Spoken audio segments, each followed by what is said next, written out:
A few days ago, on the 58th anniversary of the Asaba Massacre of October 7, 1967, the Asaba of Asaba land in Delta State, Nigeria, His Royal Majesty Obi Professor Epiphany Azinge, SAN, led thousands of his people in a solemn remembrance ceremony marking the killing of that fateful day. He emphasized the need for a befitting national monument in honor of the victims of the Asaba Massacre, reaffirming that the Asaba people deserve a formal apology from the sitting president, Bola Ahmed Tinubu, for the injustice of the killing of the forebears of his people. He also called on the president to immortalize the victims. The incident we now call the Asaba Massacre is one of the unfortunate outfalls and darkest sides of the Nigerian Civil War. That war began in July 1967 with Nigerian troops moving into Biafra land from the north. In August of the same year, Biafran troops counter-attacked, surging through the Midwest after crossing the recently built Niger Bridge. They passed through Asaba and pushed westwards through Benin City, almost within striking distance of Lagos.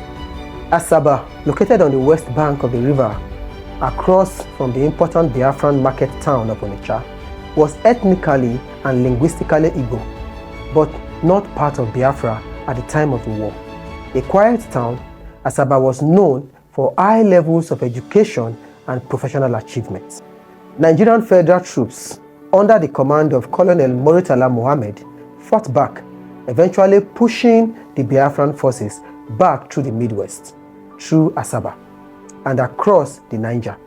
To stop the federal advance across the river, the Biafrans blew up the Onitsha end of the Niger Bridge, likely under the command of Colonel Assam Nsaudu.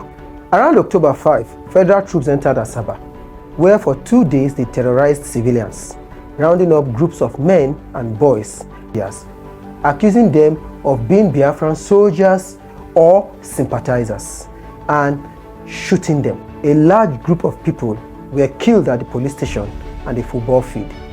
On Saturday, October 7, many hundreds of townspeople gathered, trusting that a public show of support for the Nigerian government and its army would calm the situation.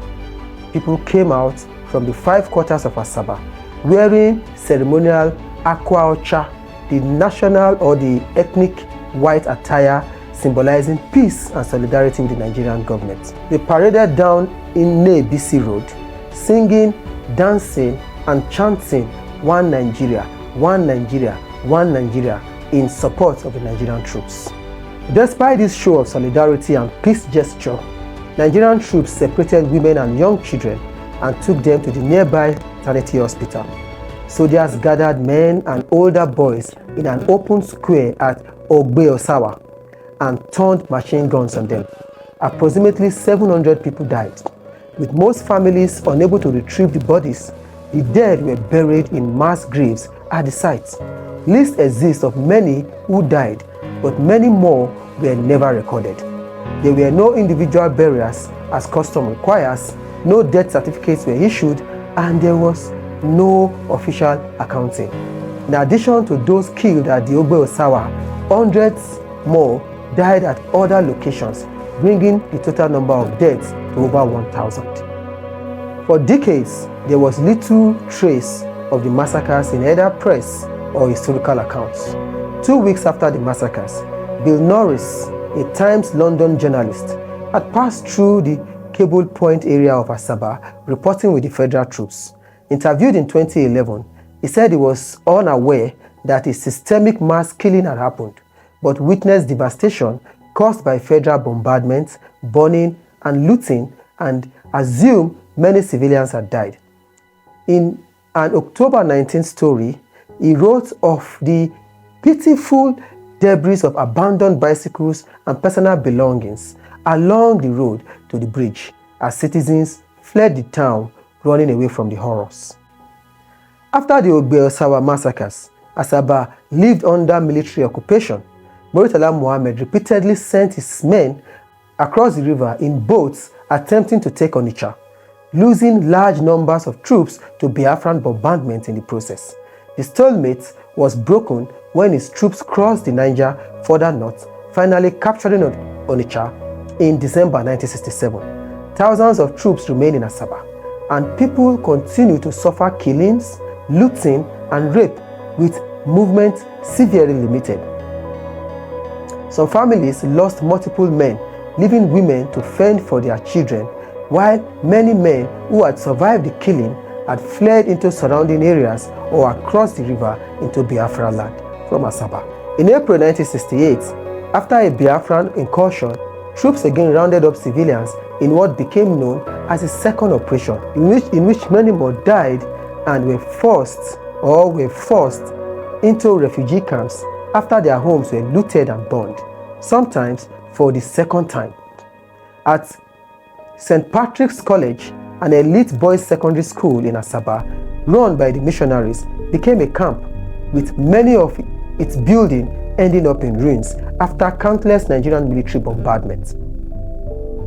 While there are many harrowing stories of brutality by out-of-control troops, we also heard about soldiers and officers who refused to take part in the violence, protecting civilians and keeping them from harm.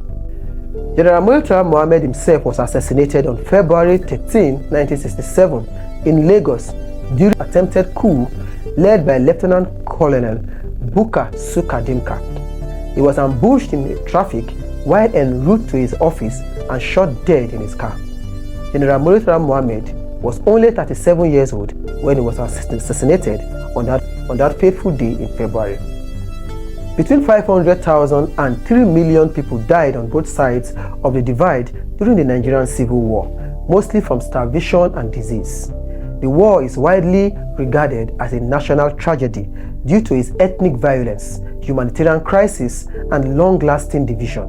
It must never happen again because it exposed the dangers of political instability, poor leadership, and ethnic intolerance. The war was preceded by the massacre of Igbo civilians in northern Nigeria, which was famously referred to as the pogroms, a thing that fueled secessionist sentiments. These killings have created lasting ethnic distrust, which has lasted till this day. The blockade of Biafra land led to mass starvations.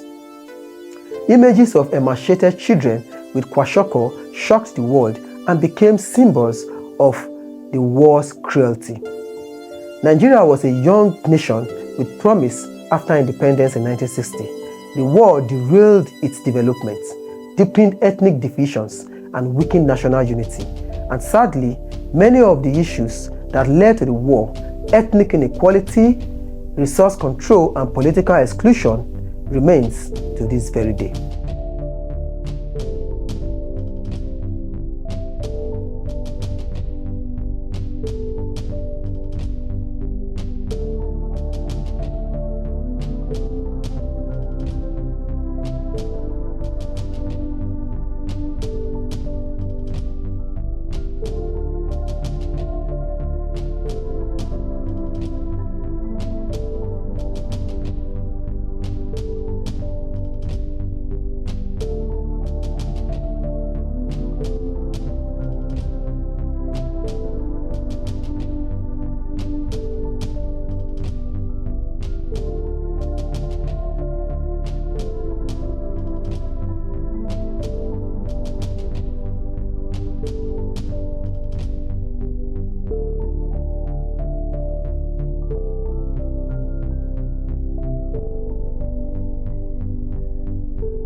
If you've enjoyed this video and like to see more content like this, please help support our growth by giving a thumbs up, subscribing to our YouTube channel, following our various social media handles, and please do send us a little donation to help us continue making more content like this.